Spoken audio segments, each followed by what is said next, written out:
Donc, on a prévu pour pour le dernier truc de dernière conférence de l'année, on se doutait qu'il y aurait relativement peu de gens parce que les gens ont la tête à autre chose à cette époque-ci, soit à finir à fond pour avoir affaire à leur budget, soit à préparer leur congé de vacances. Euh, donc, euh, donc, on a lancé donc un atelier sur les contributeurs occasionnels. On va revenir, mais avant, un petit point, comme d'habitude, sur l'association. Donc, elle a été créée en 2020. Le bureau, dont deux membres du bureau sont là. J'espère que d'autres vont nous rejoindre, ils étaient prévus. Euh, les sponsors, donc je rappelle les sponsors, WHP, Société de localisation spécialisée autour du standard d'ITA. L'Université de Rennes 2 qui forme des étudiants en particulier à la rédaction technique, en particulier au standard d'ITA. Componize, qui est un éditeur de CMS spécialisé d'ITA, basé dans le sud de la France. Expleo, fournit des services de rédaction technique et de gestion de contenu, très en particulier au standard d'ITA. Ixiasoft, qui est un CMS, disons, une société d'origine canadienne, mais très très présente en France sur le standard, sur le standard d'ITA. Fluid Topics, représenté ici par Gaspard, qui est le leader dans le Dynamic Delivery, c'est-à-dire la livraison web du composant, recherche, et ainsi de suite. Et Accolade Digital, qui maintenant rejoint le groupe Amexio, qui fait du conseil le groupe Amexio fait du conseil en digitalisation et Accolade Digital est plus sur la partie déploiement des systèmes de gestion de contenu. Et juste un petit retour sur la conférence. Donc, on a fait la conférence il y a 2 mois maintenant. On a fait un certain nombre d'enquêtes derrière. Donc, je n'ai pas le retour derrière, à savoir si on a eu beaucoup de retours. Mais si ce n'est pas le cas, n'hésitez pas à nous donner votre retour pour qu'on puisse améliorer. Il y a eu 2 enquêtes. Il y a eu une enquête qui a été envoyée aux gens qui ont participé. Donc, j'espère que vous l'avez reçue. Ou alors, on a quelques petits problèmes. Et une autre enquête qui est pour les gens qui n'ont pas participé, qui a été faite sur LinkedIn pour dire pourquoi ils n'avaient pas participé, est-ce qu'ils n'étaient pas au courant, est-ce que ça ne collait pas, pour essayer d'avoir plus d'informations à ce sujet. Voilà. Sur le sondage LinkedIn, on n'a eu qu'une réponse. Une réponse. Une réponse. Je veux dire, on est tellement abreuvés tous de communication de ce type-là, d'enquête, de choses qu'au bout d'un moment, ça en perd l'efficacité. Mhm. On va continuer comme ça. OK, donc on va rentrer dans le contributeur occasionnel. Donc, donc ça va être un atelier. L'idée, c'est qu'on partage vraiment autour de ça. Euh, Moi, j'ai fait de mon côté des recherches chaque fois sur des études de cas auprès de tout ce que j'ai vu dans les conférences auxquelles j'ai participé ou dans les conférences voilà, dont j'ai eu les enregistrements ou les informations plus des recherches auprès de certains de mes clients ou même de clients d'autres consultants pour avoir cette information-là. Donc, ce que je propose, c'est qu'à chaque fois, je vais poser des questions et puis on va en discuter. Et puis après, je vous donnerai un petit peu, moi, ce que j'ai identifié comme résultat. Euh, donc, juste, qu'est-ce qu'on appelle un contributeur occasionnel? Euh, donc, un contributeur occasionnel, pour qu'on soit bien, donc en anglais, casual contributor, c'est une personne qui ne fait pas partie de l'équipe technique, dont c'est pas le métier, mais qui va fournir du contenu, du contenu qui doit être géré et publié par la société. C'est donc c'est typiquement ce métier-là, à différencier des réviseurs et des éditeurs, parce que les réviseurs et les éditeurs, eux ne contribuent pas, enfin, ils ne génèrent pas de contenu. Donc, ils corrigent, ils modifient, ils améliorent du contenu, mais ils ne fournissent pas de contenu. Par contre, voilà, les contributeurs occasionnels sont des personnes dans l'organisation ou pas, qui contribuent au contenu. Donc là, je vous propose de dire, voilà, de faire un petit tour de table pour savoir dans quel contexte et qui vous avez identifié comme contributeur occasionnel dans certaines de vos métiers ou de vos applications. Si on commence, peut-être Solena, tu as des choses dans tes métiers, des contributeurs occasionnels. Oui, des contributeurs occasionnels. Est-ce que les subject matter experts qui vont remplir quelque chose, par exemple fournir des documentations qui vont être directement intégrées, on les considère comme des contributeurs occasionnels? S'ils rédigent du contenu, pour moi, s'ils rédigent du contenu, oui. S'ils fournissent des Mhm. données d'entrée, pour le rédacteur Mhm. technique, c'est moins le Oui, cas. ok, ok, ok. Dans ce cas, ça a plutôt été pour moi des stagiaires, parce qu'ils ont vraiment eu des activités de rédaction qui n'étaient pas forcément leur activité première du stage, mais ils se sont quand même retrouvés à faire de la rédaction, parce que dans un groupe de documentation technique, c'est ça qu'ils faisaient. Voilà. Même s'ils faisaient aussi de l'illustration, par exemple, ou de l'archivage. Voilà. D'accord. Euh, j'ai vu que Nolwenn a posté quelque chose aussi Nolwenn, dans le je chat. vois que Nolwenn est arrivée. Bienvenue, Nolwenn. Euh, voilà. Nolwenn. J'imagine. Voilà. Donc moi, pour moi, tu vois, quand tu parles de contributeurs occasionnels, la première typologie qui me vient à l'esprit, ça va être les stagiaires. Marine, dans ton métier, tu en as vu, toi? Enfin, Euh, alors nous, c'était plutôt, on avait plutôt des inputs de la part des analystes fonctionnels qui écrivaient aussi. On peut aussi les appeler des contributeurs dans le sens où des fois ils écrivaient quelque chose et nous on faisait des copier-coller pour le remettre au standard d'ITA et après ils révisaient beaucoup aussi nos documentations quand c'était du fonctionnel. Pouvait y avoir les personnes de l'assurance qualité qui contribuaient à ce que quand ils relisaient nos manuels utilisateurs, qui voyaient des erreurs, ils nous les remontaient et des fois nous proposaient des corrections. Donc je pense que ça peut être aussi des contributeurs occasionnels. Comme le dit Nolwenn, support et maintenance peut aussi être contributeur occasionnel.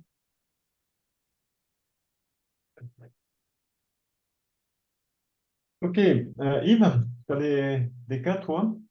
Alors, ce que j'ai eu, c'était très rarement l'intervention d'ingénieurs d'application qui connaissaient le terrain et qui parfois faisaient des contributions concernant la partie qu'ils connaissaient et qu'on connaissait mal, donc l'installation, configuration, etc. Par contre, j'en ai eu très peur à une époque parce que ma société développait des outils pour faire intervenir justement les SMI, les Subject Matter Experts, beaucoup plus, en leur donnant plus de facilité d'édition. Et à ce moment-là, ils interviendraient directement dans notre contenu. Et ça soulevait pas mal de questions. Donc, c'est un sujet qui revenait régulièrement dans les discussions. Je n'ai pas assisté à l'intervention effective de ces SMI, mais je sais que c'est un sujet qui était d'actualité il y a quelques années et j'ai cru remarquer que un peu tout le monde commençait à développer des outils d'édition d'ITA faciles d'accès pour les SMI. Donc, euh, c'est de ce côté-là que le sujet me travaille. Oui, oui, donc, Gaspard, toi, je pense que il y a Ah, oui, dans mon cas, c'est un peu particulier parce que l'équipe de rédacteurs techniques est un peu à part. Ils font de la documentation pour le produit et moi, je suis essentiellement sur des questions de documentation interne qui s'appuient évidemment sur des cas d'usage.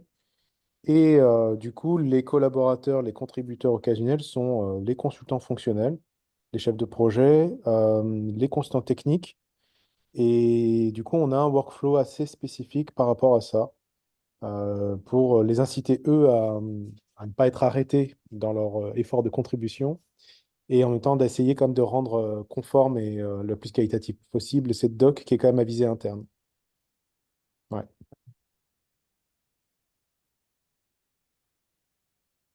On finit le tour. Nolwenn, ton micro marche parce que jusqu'ici, tu as fait que chatter.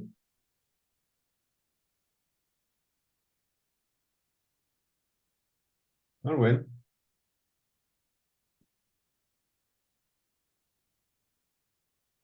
Bon, ben, on n'arrive pas à voir Nolwenn Elle a peut-être un problème de micro.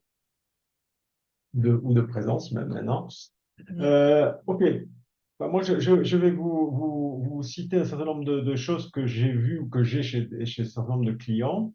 Donc voilà, on a beaucoup de cas, dans le cas des éditeurs de logiciels, où ils demandent en particulier quand il y a des API, où ils demandent à des rédacteurs, à des développeurs de logiciels de rédiger la documentation. Notamment sur des documentations d'interface, comment commander par une interface. Voilà, ça, on l'a assez souvent. Donc après, ce qui a été mentionné, effectivement, technicien de maintenance, technicien de LTS, qui rédige des réponses à des problématiques, et quand il rédige des éléments qui vont être repris après dans la documentation, mais qui servent de réponse à des problématiques particulières, voilà, quand il les voit régulièrement au niveau du LTS.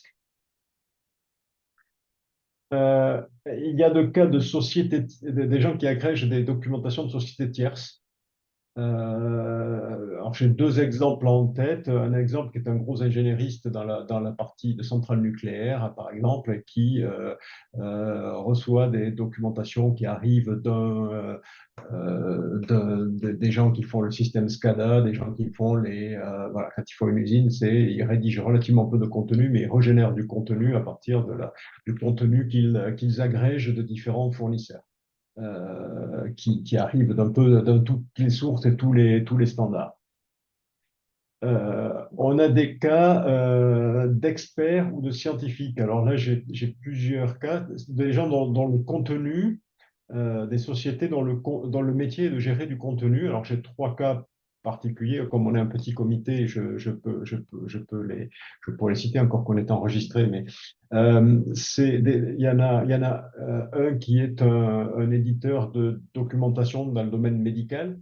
Et en fait, ils n'ont aucun contributeur, aucun rédacteur interne, en fait. Leurs rédacteurs sont des experts scientifiques qui rédigent du contenu et eux, tout ce qu'ils font, c'est agréger ce contenu pour le remettre à disposition de base. Ils rémunèrent leurs contributeurs, mais tous leurs contributeurs, en fait, tous leurs rédacteurs, d'une certaine façon, sont des contributeurs occasionnels, externes, qui ne sont pas du tout dans le métier du contenu. Et j'en ai deux autres dans le domaine de la formation, pareil, qui font des domaines de formation dans le domaine, un dans le domaine de la construction, l'autre dans le domaine de l'informatique. Et tous leurs contributeurs sont des intervenants externes, des concepteurs pédagogiques externes, ou des gens qui sont des experts du métier, qui bâtissent du contenu sous différentes formes, et puis eux les remettent les retraitent après sous forme d'ITA pour pouvoir les republier, en faire des livres, en faire des cours de formation, en faire le republier ce contenu sous plein de formes différentes, mais à partir de contenu qui est géré par des experts métiers externes. Un des autres points que j'ai, c'est dans le domaine des jeux vidéo. Dans le domaine des jeux vidéo, c'est les utilisateurs qui rédigent les documentations. J'ai mis Vulgum Pecus après, c'est un peu pareil. C'est-à-dire que si on prend l'exemple de Wikipédia, Wikipédia, c'est des fournisseurs de contenu. Tous leurs créateurs de contenu sont des utilisateurs occasionnels avec un processus derrière pour dire on va créer. Je pense que j'ai quelques clients qui utilisent sur Free Topics dans lesquels les utilisateurs, d'une certaine façon, peuvent être, ou les utilisateurs directement ou indirectement, peuvent être considérés comme des contributeurs occasionnels parce que dans certains cas, ils peuvent rajouter dans les commentaires, dans les éléments, ils peuvent rajouter pas mal de choses dans le commentaire. Et puis le dernier point qu'on s'est posé, on s'est posé la question en préparant, donc je ne sais pas si Nolwenn a réussi à nous rejoindre ou pas, si elle nous entend ou pas. Pas un Donc, problème de micro, mais si elle pourra toujours nous répondre via le chat. je ne sais pas si elle est là. On a discuté beaucoup de savoir si on devait considérer maintenant l'intelligence artificielle comme étant un contributeur occasionnel ou pas, parce que l'intelligence artificielle, des choses comme ça, vont générer vont générer du contenu. On a discuté lors de notre conférence l'autre fois. Et voilà, c'est du contenu qui ne va pas forcément être au standard, suivre exactement les réglementations qu'on attend de contenu. Ouais. Donc ça, c'est un petit peu tout ce qu'on a trouvé. Donc en fait, les contributeurs occasionnels, c'est pas un problème marginal quand on regarde avec l'ensemble de nos clients. C'est quelque chose qui revient régulièrement et euh, sans parler, bien sûr, là, on n'a pas parlé du marketing, des choses comme ça, parce qu'on a aussi parfois des contenus qui arrivent du marketing, mais c'est quelque chose qui revient régulièrement chez les clients, qui se pose. D'où la question d'ailleurs, d'où la remarque qu'a dit, en disant, il y a beaucoup d'outils, des gens qui travaillent sur l'aspect technologique, en disant comment on peut faire contribuer ces contributeurs occasionnels, comment on peut les mettre les intégrer dans notre gestion de contenu. Est-ce qu'il y a d'autres commentaires là-dessus? Je pense que voilà, il y a des sociétés dans le métier. Alors voilà, tous ceux qui travaillent avec des experts, c'est vraiment leur cœur de métier, c'est de faire contribuer, c'est vraiment de piloter ces contributeurs occasionnels de la même façon que Wikipédia, son modèle, c'est de s'assurer que les contributeurs occasionnels, ce que les utilisateurs fournissent est bien à jour est bien validé, est bien publié avec le bon format, et ainsi de suite. Donc avec tout un process derrière pour l'intégrer. OK, donc maintenant, question suivante.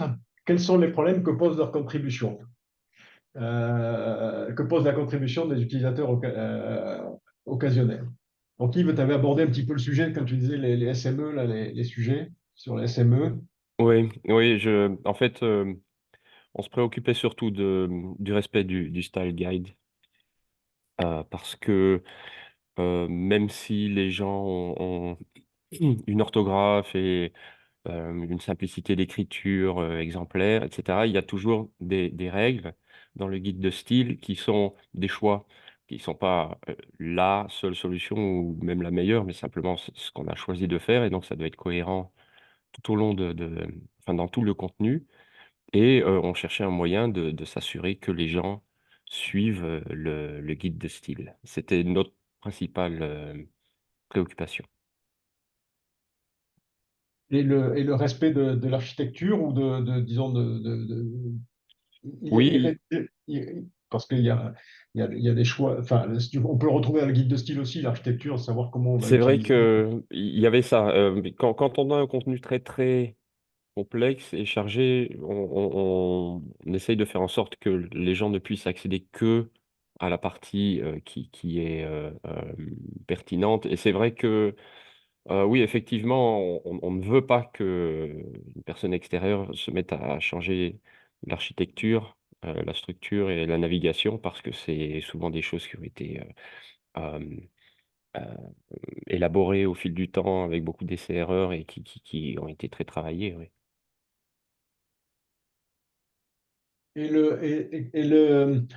La définition de ce qu'on attend des deux, on leur disait clairement, voilà, on veut que tu rédiges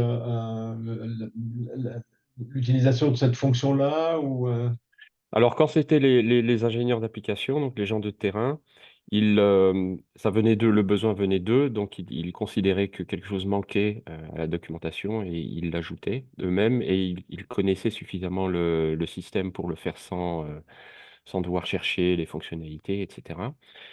Et on se faisait pas trop de soucis par rapport à ça parce que, en fait, dans ce cas précis, c'était quelque chose principalement à leur usage. Donc, comme ils étaient eux-mêmes l'utilisateur principal du contenu qu'ils apportaient, ben, ils en étaient responsables et s'ils tapaient à côté, c'était un peu. Enfin, ils étaient les mieux placés pour savoir si c'était pertinent. Mais on ne voulait pas qu'ils déséquilibrent l'ensemble du contenu et on voulait qu'ils suivent les règles. L'autre chose à laquelle je pensais, c'est que quand il y a des contributeurs comme ça, on devait renforcer un peu la procédure, par exemple, qui consistait à suivre un certain nombre d'étapes et à rajouter des commentaires à la description de tous les commits qu'on fait. Quand on travaille seul sur du matériel, on fait les changements, on sait ce qu'on fait, on sait pourquoi. Mais quand des contributeurs occasionnels interviennent, on devait chaque fois insister sur le fait qu'ils devaient mettre une description avec l'ajout qu'ils venaient de faire dans les métadatas. Donc, dire Oui. pourquoi, comment, quelle date. C'est ce que je vois, grosso modo. Donc, quand on multiplie le nombre de contributeurs occasionnels, ça peut vite devenir le bazar. Ouais, c'est Sur clair. C'est une chose dont on avait peur. Bon, je l'ai jamais vécu, donc je peux pas savoir à quoi ça peut ressembler, mais on en avait peur. Oui.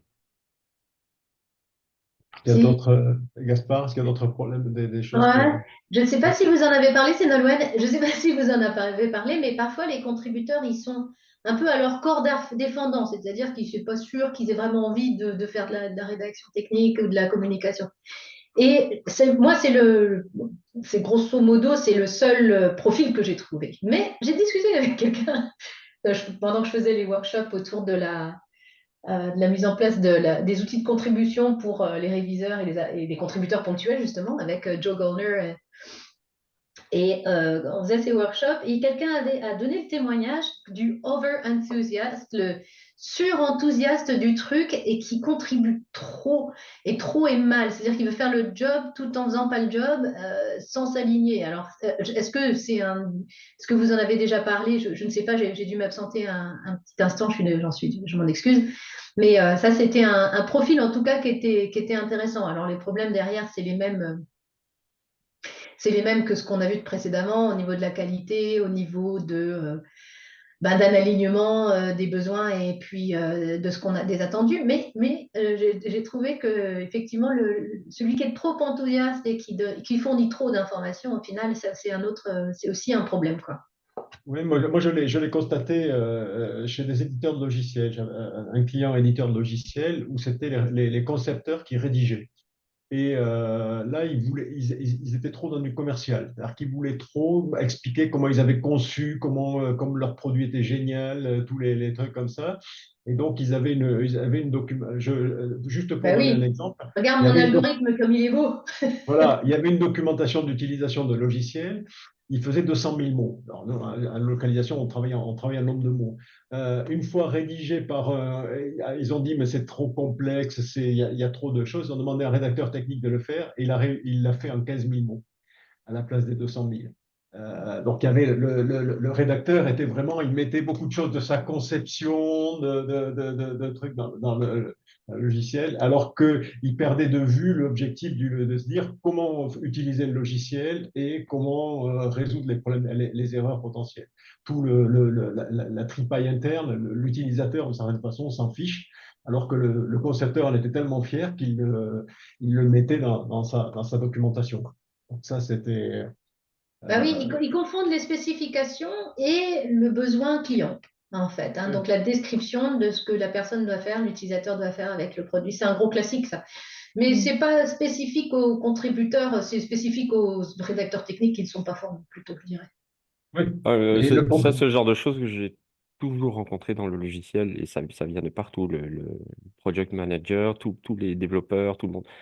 J'ai toujours rencontré ce que j'appelle une documentation de type show-off, où les gens veulent montrer tout ce qu'ils ont fait, comment c'est cool, ce qu'ils ont fait, etc. Mais c'est pas, c'est pas quelque chose que je voyais des contributeurs, c'est quelque chose que je voyais des gens qui nous demandaient, qui nous disaient ce qu'on devait faire. Donc, c'était une lutte constante. après, Ouais. effectivement, ouais, vas-y. Non, j'allais dire, c'est ce que je dis tout le temps aux étudiants quand ils démarrent la rédaction technique. Je leur dis, le problème, c'est pas de faire de la rédaction technique, le problème, c'est de faire quelque chose de pertinent et pas d'exhaustif. Et à partir de là, ben, tout découle, quoi. L'analyse du public cible, qu'est-ce qu'ils ont besoin de faire, quelles sont les activités, etc. Et puis, plus diluer l'information. Mais ça, enfin, je sais que je m'adresse à des professionnels qui connaissent ce principe-là, mais c'est ça, et c'est exactement ce que dit Gaspard, c'est-à-dire c'est formidable. Une plaquette commerciale, c'est une plaquette commerciale, un guide utilisateur, c'est bien un guide utilisateur qu'on Comme guide à le faire principal quelque problème chose. des Donc, contributeurs occasionnels, c'est qu'ils ne sont pas des experts du métier. Ils ils savent pas bien cibler l'information pertinente ou pas. Souvent, ils se plaignent. Mhm. Et parfois, Moi, ils ont j'ai mal. recensé, voilà, le premier point, c'était effectivement ce dont on vient de parler, le respect de l'objet de sa documentation. À quoi sert la documentation? Donc, bien se mettre le besoin de l'utilisateur qui est de résoudre des problèmes. Donc après, c'est ce qu'on a mentionné, le respect de l'architecture et des guides de style. Donc ça, c'est quand on veut réintégrer du contenu pour éviter que ça soit que ça diverge complètement. C'est effectivement le guide de style, la terminologie qui est dedans aussi, parce que ça on sait qu'on fixe la terminologie à travers ce point-là. Euh, Pas sensibilisé à la gestion de contenu. Donc ça, ça, c'est des enquêtes auprès de certains de nos clients où le contributeur, il génère quelque chose, puis il rappelle quelques jours après en disant j'ai changé de 3 mots, je reviens, tiens, ça c'était la version 8, mais attention maintenant, donc le suivi qui revient un petit peu à ce que tu disais, Yves, sur la partie des métadonnées ou ça, a bien celle-là, je ne l'avais pas vue, mais effectivement, elle est clé. C'est-à-dire quand on le met dans un système, quand on va le gérer dans un système, savoir retrouver avec les versions, à quoi ça s'adresse, quel est le fonctionnel.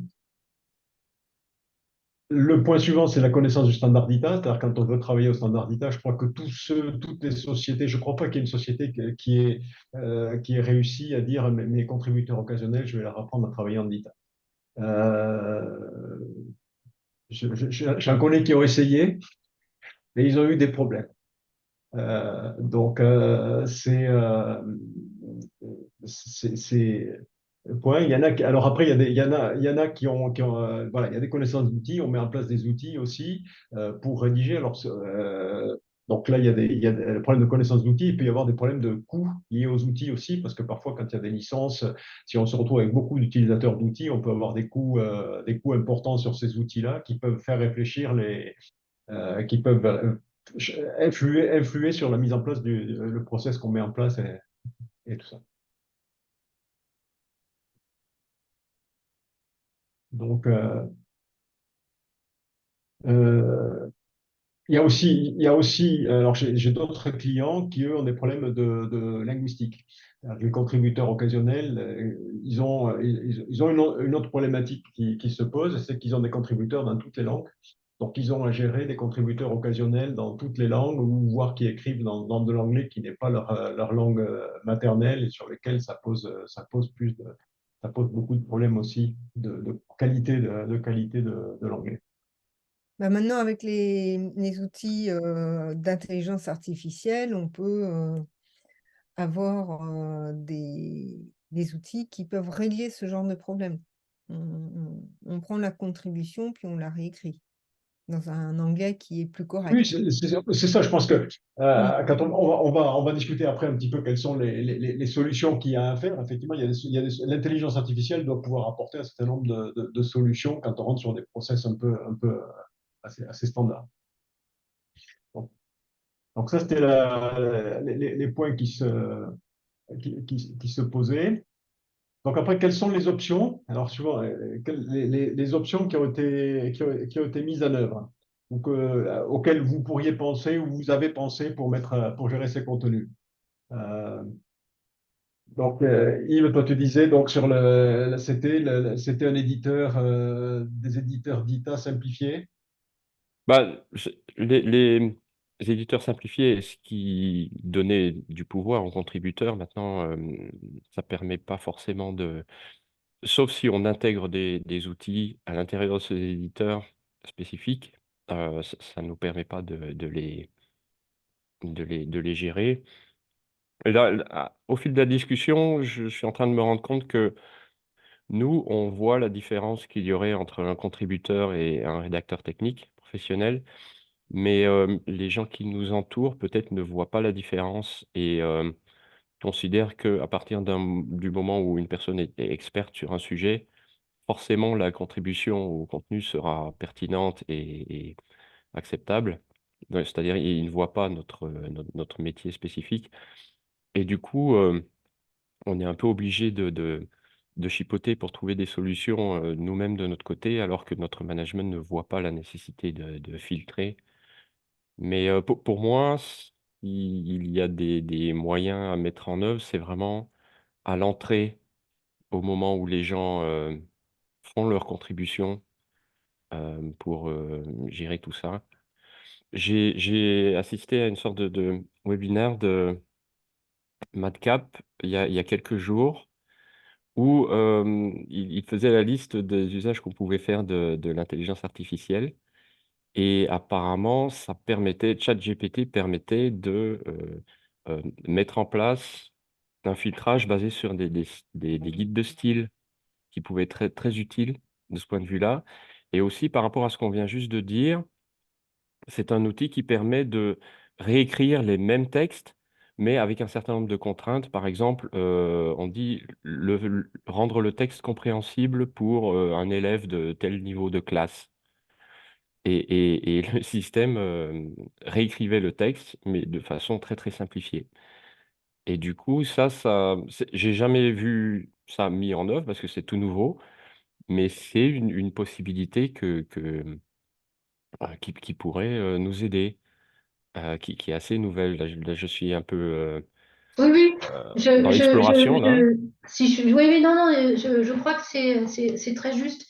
Mais on peut avoir des outils qui nous aident, qui simplifient, qui font rendre le contenu accessible, etc. Un contenu qui définit à partir de ce qu'il y a dans la tête des développeurs un guide d'utilisateur, ça, on n'a pas encore. En fait, je pense qu'on va de plus en plus aller vers... donc, d'abord, il y a une question de responsabilité, c'est-à-dire qui est en responsabilité de la documentation technique, même même s'il y a de la génération par IA, ou même s'il y a de la génération par contributeur plus IA, ou même s'il y a un moment où il va falloir que quelqu'un prenne en charge cette chose, et je vois bien le rédacteur technique être cette personne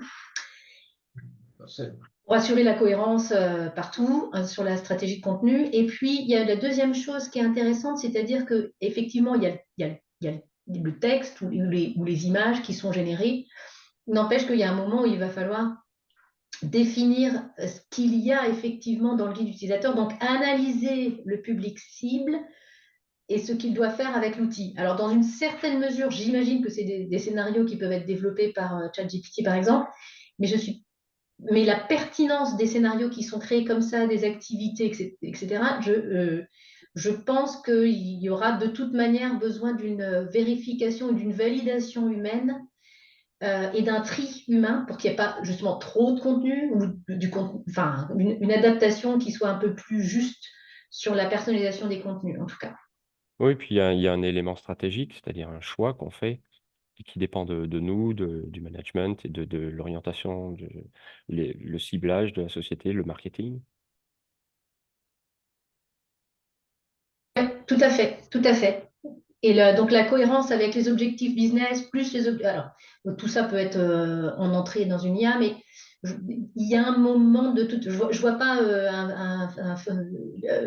des portes ouvertes entièrement à, en fait, tu sais quoi, on part du contenu existant, parce que le contenu existant, on sait bien qu'il n'est pas structuré, qu'il est verbeux, qu'il est mal conçu, qu'il passe sous silence des choses essentielles, qui explique en détail des choses qui ne sont pas essentielles, enfin, avec tous les défauts qu'on connaît.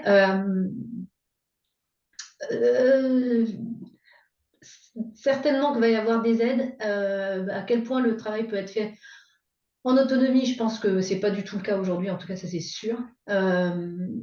Demain peut-être, on verra. Et surtout, il y a une question de responsabilité, c'est-à-dire que le contenu généré, s'il y a une hallucination ou quoi que ce soit, c'est la faute de qui? Si quelqu'un s'électrocute avec le grille-pain, enfin, Toi, tu peux le Voilà. gérer par le process de review Eh oui. derrière. C'est-à-dire, tu le rentres dans ton système et puis après, tu as le process de validation par des subject Mais matter la experts. question se pose, ouais, et la question se pose aussi sur tout ce qui est IA au moment de la récupération des données, de la recherche et de la récupération des données. Ouais, Yves écrit l'enfer d'assumer les erreurs de quelqu'un d'autre. Oui, ou d'être en responsabilité sans être en contrôle. Mais c'est ça. Donc, effectivement, je crois que chaque fois qu'on te pose des questions sur notre documentation technique, et maintenant, on peut dire l'IA va tout résoudre demain. Je pense que l'IA va améliorer, mais est-ce qu'elle va tout résoudre? Donc, ça mettra du temps. Donc sur le court terme, euh, il y a des solutions. Moi, je pense que tout le monde notamment les gens qui sont dans des environnements de logiciels, je pense que Marine, tu as dû avoir cette question-là, des développeurs qui ont dit pourquoi on ne rédige pas en Markdown. Je pense que c'est quelque chose qui doit arriver, qui a dû arriver. Chez les gens de logiciels, disent pourquoi vous embêtez avec du Gita, pourquoi vous embêtez avec quelque chose comme ça, alors qu'on sait faire la même chose avec du Markdown. Euh, je pense que c'est. Marine, t'as eu ça ou pas? Alors non, moi j'ai pas eu ça, déjà parce qu'on avait un rédacteur technique qui s'occupait en fait de rédiger en Javadoc le contenu du code. Donc lui il faisait du rétro-engineering sur le code pour pouvoir aider les nouveaux développeurs à bien comprendre ce qui se passait dans le code.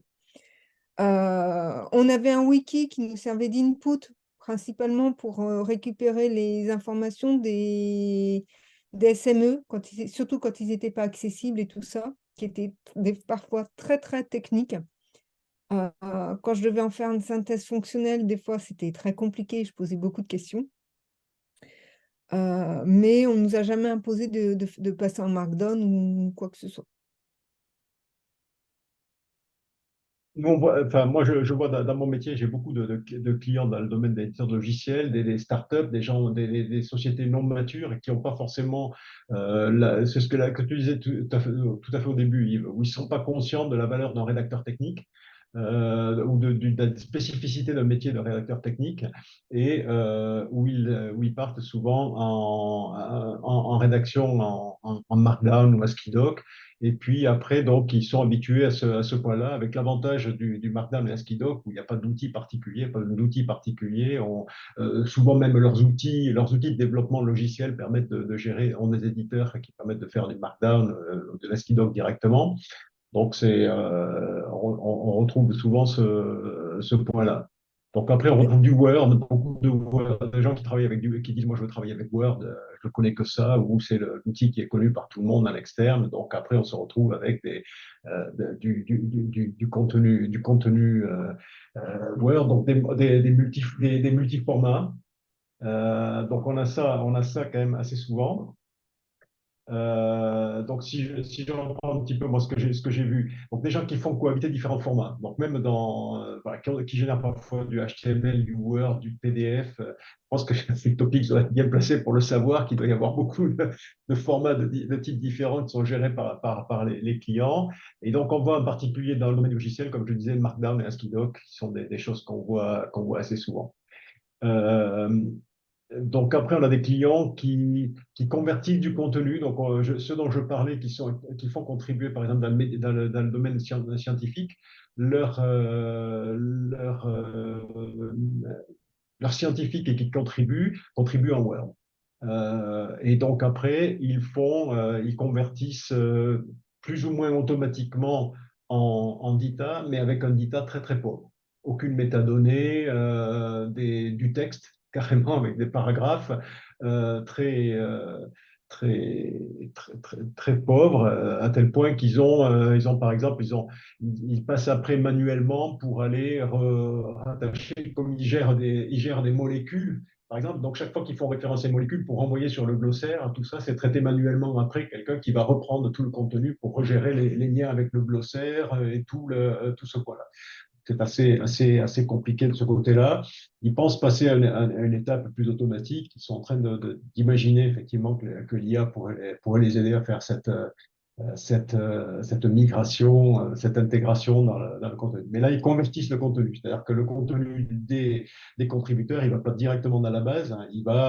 Il est prédigéré. C'est ce qu'on disait tout à l'heure avec aussi avec Yves et l'IA, 24, c'est-à-dire prendre le contenu, le digérer avant de le réingérer réinsérer le contenu. Alors après, il y en a qui ont mis en place des process et des outils spécifiques pour les forcer à créer du contenu DITA. Moi, j'ai des exemples comme ça dans nos clients. Les experts techniques, les architectes, notamment dans les semi-conducteurs, ils veulent pas un outil simplifié d'ITA, ils veulent comme les rédacteurs techniques. Ils vont aller dans les attributs, les machins, les tout, c'est ça qu'ils veulent. Et donc, du coup, c'est pas forcé. Dans certains cas, on peut imaginer que c'est un peu. On a des contournements pour obliger. Moi, j'ai des exemples, et notamment, donc, je vous dis, dans les semi-conducteurs, où les architectes, finalement, utilisent une solution avancée d'édition pour créer du contenu. Ouais. D'accord. Moi, j'ai vu plutôt des cas où, voilà, on peut discuter de la terminologie, c'est ce que disait Yves, c'est des éditeurs simplifiés, voire des formulaires, hein, des outils comme Font2XML qui permettent, à travers des formulaires web en ligne, de remplir, les personnes remplissent sans savoir qu'ils font du guita, ça génère du guita. Ou j'en ai un qui développe, il fait des outils de formation en ligne, ils ont un système de e-learning, et le e-learning a un éditeur, et cet éditeur génère quelque chose qui ressemble à du Markdown, mais tout de suite après, c'est converti en DITA, de façon à ce que le rédacteur, lui, qui travaille avec un éditeur métier très orienté sur une plateforme, après va générer du DITA qui va pouvoir être utilisé sur autre chose. Voilà.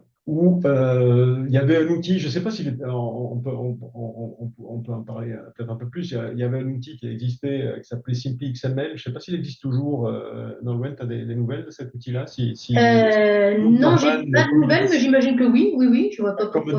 Comme Doug est décédé et que c'était une petite société, je ne sais pas si elle vit toujours. Je trouvais assez astucieux dans le sens où il disait aux gens, vous connaissez Word, vous allez utiliser Word. Mais Word était avec des templates tellement stylés et tellement verrouillés qu'en fait, il rédigeait du DITA sans même le savoir. Par les styles, il ne pouvait utiliser que les styles prédéfinis qui correspondaient au style qui allait être après, qui allait générer du DITA. Oui. Et donc, les utilisateurs étaient très contents parce qu'ils demandaient ils ne voulaient pas faire du DITA, ils voulaient faire du Word. Bah, le principe, c'était de leur dire chiche, vous allez faire du Word, mais en fait, vous générez du DITA. Voilà. Nous, on avait un client dans le soft qui faisait de la documentation en Word. Pareil, il y avait de la conversion de DITA presque automatique derrière parce que sur le respect des styles. Et puis le dernier point que j'ai vu, c'est ce que tu disais, Marine, c'est-à-dire finalement les gens ils vont créer leur contenu, mais ce contenu, c'est ce qu'on revient ou avec l'IA, avec ça, c'est dire finalement le contenu, on va pas le rentrer tel quel dans la base, mais on va l'utiliser comme donnée d'entrée, c'est-à-dire qu'il y a un rédacteur technique qui va ou une IA ou quelque chose comme ça qui va prendre ce contenu-là, le considérant comme du contenu de données d'entrée, comme le wiki que tu as, Marine, en disant finalement ce contenu-là, je vais le reprendre dans dans mes données d'entrée pour régénérer mon contenu, moi, avec la base, avec les contraintes d'architecture ou les contraintes de standard, de format que j'ai. Ou pour pouvoir expliquer plus fonctionnellement, de façon plus fonctionnelle et moins technique, une nouvelle fonctionnalité qu'on a fait rentrer dans le logiciel, puisque nous, c'était notamment à ce niveau-là pour les spécifications fonctionnelles, à partir de documents qui étaient très techniques et qui n'intéressaient pas l'utilisateur final. L'utilisateur final, il voulait savoir ce que faisait cette fonctionnalité et grosso modo comment elle était intégrée à la solution et comment faire pour pouvoir l'utiliser. Voilà. En fait, toutes nos discussions tournent un petit peu autour de ça. C'est qu'effectivement, le métier de rédacteur technique, c'est un métier particulier, où l'expertise d'un rédacteur technique, c'est une expertise un peu particulière, que n'est pas forcément le contributeur externe. Et donc, tout le travail, c'est de dire, effectivement, soit c'est de l'IA, soit c'est de la, Ouais. de l'animation, de la conversion automatique ou pas pour alimenter euh, ce point-là. Un autre exemple, c'est pour les contenus comme données d'entrée, c'est les éclatés en schéma. Et alors, si on prend l'expert, l'éclaté, c'est entre guillemets un équivalent de la doc, mais pour le rédacteur technique, ce sera un exemple ou une étape ou un résultat d'une procédure, par exemple. Donc l'éclaté, il peut pas, un éclaté n'est pas une instruction, n'est pas une procédure. Et c'est bien aussi la différence entre les métiers de conception et les métiers de rédaction. Les contenus comme données d'entrée, on peut imaginer aussi qu'il y a des contributeurs qui sont des contributeurs à leur, entre guillemets, à leur corps défendant. Les personnes qui font les images 3D et puis la conception sur CAO, au final, certains de leurs contenus vont arriver dans la doc, mais ils n'ont pas, ce n'est pas leur problème, ce n'est pas quelque chose qui va les impacter. On peut imaginer aussi que tout ce qui sort d'un Product Information Management, d'un système PIM, des données produits ou de la nomenclature, ben, la nomenclature, elle est faite pour le produit, elle se retrouve aussi dans la doc, mais quelque part, les gens qui conçoivent la chose ne vont pas réfléchir à l'impact qu'il y a derrière. Autre Sauf qu'à un exemple moment donné, assez typique dans la machine, dans l'industrie machine, c'est les personnes, les experts et les expertes vont décider des noms utilisés sur la machine, des libellés, de l'interface en fait machine, mais sans avoir une vue. Ils pensent à leur machine, mais pas à leur produit, leur gamme de produits. Ça, c'est une chose assez classique. Et ce n'est pas leur problème. Il y a, donc, le rédacteur technique, il met en arrivée, en fait, ils voient arriver ces contenus comme données d'entrée. Et là, bah, évidemment, qu'est-ce qu'il en fait? Ça, c'est comment il s'en sort, ça, c'est la question. Mais on voit bien que le focus, il n'est pas du tout le même entre les experts, donc les concepteurs, etc. Et ben, le représentant de l'utilisateur final, qui est le rédacteur technique, justement. Ouais, dans le guide de style, il y a aussi la terminologie, effectivement. Dans une gamme de produits, on utilise les mots d'une façon particulière et que les experts ne connaissent pas forcément, ou des gens de l'extérieur. Exactement. pour reprendre ton exemple dans le WEN de la vue éclatée, elle peut être utilisée enfin, il peut y avoir des rédacteurs techniques qui vont rédiger des gammes de production, par exemple, et des rédacteurs techniques qui vont rédiger des procédures de maintenance, et finalement avec du contenu qui va être quasiment le même, ou en grande partie commun. Donc, on peut avoir aussi là des contributions. Les cas sont variés, absolument, absolument, absolument. Et même, on peut se poser la question entre quelqu'un qui va écrire des scénarios de validation fonctionnelle, si on retombe dans le logiciel, et un rédacteur technique. Parce que c'est le même point de vue de l'utilisateur qu'on va essayer d'avoir dans les deux cas. En test fonctionnel et en rédaction procédurale. Je vois que Gaspard, tu fronces les sourcils, j'espère que je ne dis pas trop de bêtises. Non, c'est bon, pensez à autre chose. Pas du tout. Excellent. Non, mais les contenus en données d'entrée, c'est intéressant parce qu'au niveau des outils, évidemment, qu'est-ce qu'on fait? Alors, est-ce qu'on l'utilise tel quel? Est-ce qu'on doit effectivement convertir? Parce qu'il n'y a pas que le contenu vers Dita, ça peut être le contenu vers ça peut être de la métadonnée vers des sorties, ça peut être des informations d'UI, d'interface utilisateur qu'on va passer en clé ou en datamap, en keymap, ça peut être, voilà, enfin, il y a vraiment plusieurs choses. Et puis, est-ce que ça peut être des extraits de code qu'on garde tel quel parce qu'on veut les garder tel quel? Là, il y a une multiplicité des formats et des usages qui font tout l'intérêt de ce webinaire, si je me permets. Il y a des solutions technologiques, voilà, c'est juste essayer de lister un petit peu les solutions technologiques qui existaient. Donc, il y a déjà les multiformats dans le CCMS. Donc, on commence, ça c'est clairement un must parce que il n'y a pas un client qui soit que d'ITA tu vois, sans compter on n'a pas abordé le sujet, mais les sujets, on commence à avoir des sujets vidéo qui arrivent de plus en plus dans la gestion de contenu. Multiformat dans un document, on voit chez ces clients, chez certains de ces clients-là, où ils ont des parties de documentation. On parlait des vues éclatées, qui en sont un exemple, mais on a des cas où il y a du HTML, des pages HTML à l'intérieur d'un document. Quand on va publier, on va assembler du data et d'autres contenus dans un même document.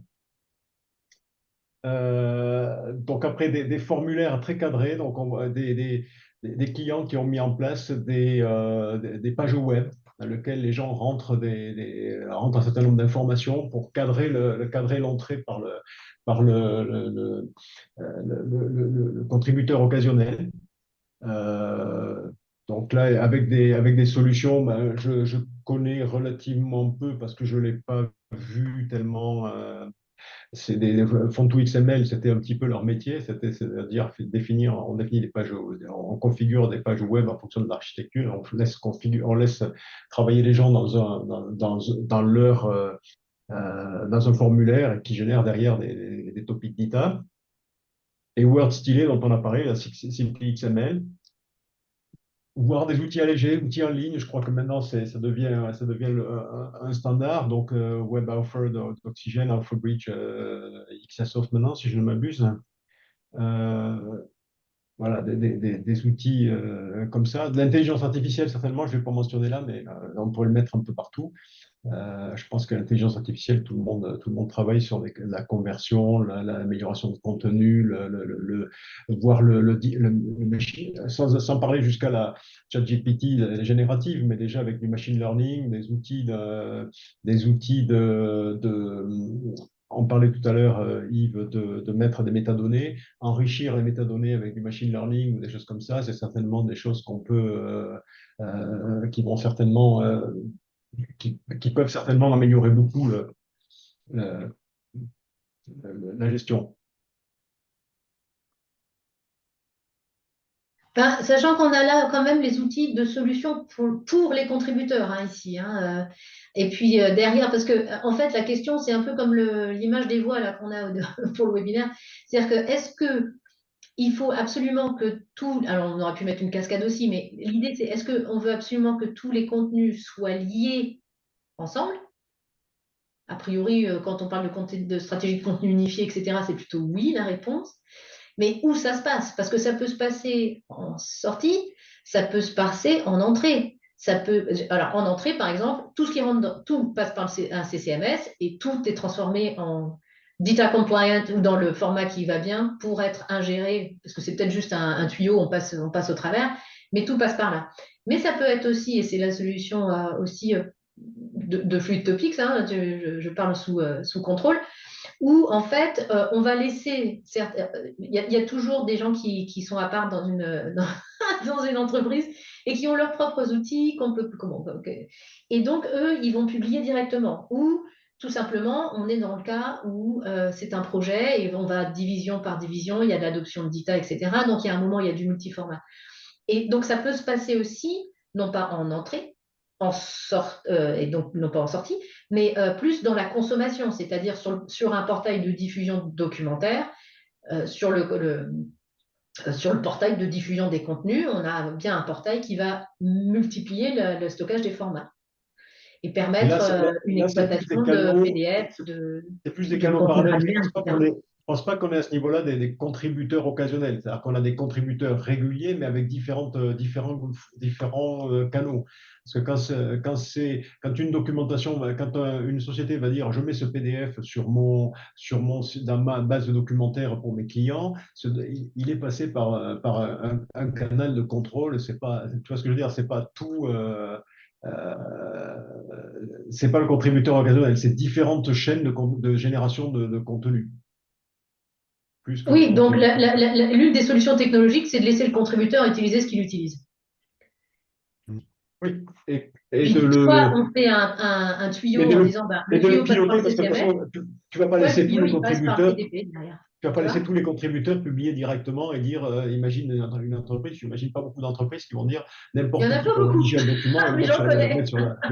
le J'en portail. connais. Ouais, j'en connais pour certains contenus très spécifiques. Il y a beaucoup d'autonomie des experts, peu d'intervention des rédacteurs techniques. De toute façon, on l'a bien vu en parlant de tous les types de contenus qu'il peut y avoir. Parfois, c'est très contrôlé. Parfois, l'intérêt du rédacteur, si on a des formulaires et puis on est sur des fiches de maintenance très claires, très cadrées, très nomenclaturées, il y a une autonomie du rédacteur, peut-être du rédacteur régulier, comme tu dis, et à partir de là, il publie, quoi. Et donc, oui, c'est toujours cette histoire de contrôle. À quel point on a quand même en France beaucoup d'entreprises où le rédacteur technique, il est pas nécessairement en contrôle, il n'y a pas nécessairement de stratégie de contenu unifiée, et donc, il est sur partie de l'information technique uniquement. Je pense que ça va davantage dans le fait avec les multi-formats dans les CMS en général ou dans les ECM, appelle-le comme tu veux, pas forcément dans les CMS, parce que derrière, il y a un CMS qui va publier ce contenu ou il y a une plateforme, le contenu va être publié. Donc, c'est du multi-format, peut-être juste à la publication ou à la ou à la delivery qui va être. Mais effectivement, c'est des solutions. Tout dépend du cadre réglementaire de la société, de la culture de la société, si elle est très contrôlée, de la maturité de la société. Moi, je vois souvent dans les startups Et qui sont. du pouvoir aussi, ouais, du Ouais. pouvoir des équipes. Ouais. Donc, il y a différentes solutions. Donc, c'est pour ça qu'il n'y a pas une solution. Je crois que c'est comme toujours dans notre métier, il n'y a pas une solution qui répond à tous les besoins. Par contre, je pense que c'est davantage dans la prise de conscience. Et je pense que si on conclut, parce qu'on arrive on arrive à la fin, je pense que le point principal, c'est ce que disait Yves au début, c'est-à-dire que la prise de conscience de la valeur ajoutée de la rédaction technique, d'un rédacteur technique par rapport à un contributeur occasionnel, c'est davantage dans cette prise de conscience, dans cette maturité que la société va définir ses process. À partir du moment où elle a pris où elle prend, tu vois, la prise de conscience qu'elle a de la valeur de la rédaction technique ou justement ou de la valeur de la flexibilité si elle veut gérer indépendamment, si elle veut pas passer par de la rédaction technique et faire faire du foisonnement intellectuel, de documentation. Voilà, c'est sa culture et sa prise de conscience, sa maturité qui va définir ses process. Une fois que les process sont définis, il y a de la technologie qui peut aider, de la technologie existante qui peut aider, de la technologie future certainement, beaucoup plus, mais qui est encore, à mon avis, au stade embryonnaire. Est-ce que ça peut servir de conclusion? Oui, oui, oui. Merci beaucoup. On arrête là. Allez, merci beaucoup à tous. Passez de bonnes fêtes. Joyeuse fête. À l'année prochaine. Et l'année prochaine, on commencera certainement il y aura des conférences, mais il y aura aussi une assemblée générale de l'association. Donc, voilà. Oui, et on commence l'année prochaine, la première conférence, ce sera Gaspard. Ah, Il ne sait pas encore, mais Si, si. Enfin, j'ose espérer qu'il le sait. je ne savais pas exactement, j'ai entendu parler, mais oui, il y a grand plaisir, en tout cas. très bien. Ben, écoutez, merci à tous et Merci. bonne fête donc encore. Bonne fête, merci. Merci, Au bonne revoir. fête.